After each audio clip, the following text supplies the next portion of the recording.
Well, now they are. My next guest, Senator Tom Cotton, and his colleague, Tommy Tuberville, introduced a bill this week that would ban the CCP and anyone associated with the CCP from buying up American land. And it's not just the Oklahoma farmland I told you about. According to the National Association of Realtors, Chinese investors were one of the top foreign purchasers of U.S. land, spending a record $6.1 billion last year just on existing homes. Senator Cotton joins me now. Senator, I can hear the libertarians out there saying, well, what's the big deal here? China's engaging in, capitalism. They're buying up land that's driving up prices. Why isn't that good for the economy?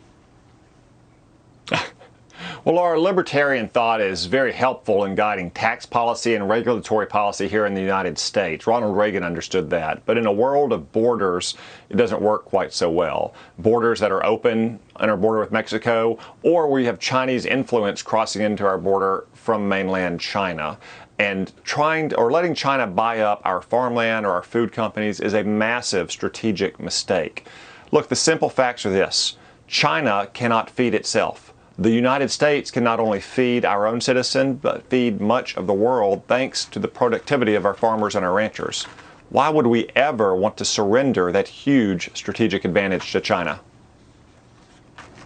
Well, Gordon Chang pointed out that, and this was recently, he wrote the piece saying that individuals, that actually are allowed to, purchase this land, the national intelligence law of China, that they actually have to be part of the Chinese network of the national intelligence law, and they require every Chinese national or entity to commit acts of espionage if the regime demands. So it's like China views their foreign nationals, whether they're here to buy land or here to be involved in some business, to track activities of Americans and businesses while they're here if asked, correct?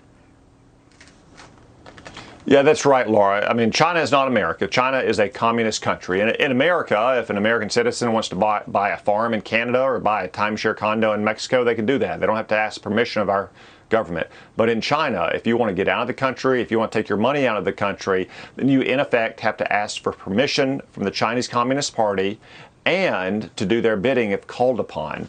That's why we should simply stop these kinds of purchases of farmlands or food companies, or from Chinese companies building new food companies here in America, like they're trying to do outside the Grand Forks Air Force Base in North Dakota, doing Lord knows what else in proximity to that base. We should just stop it. It should not be allowed.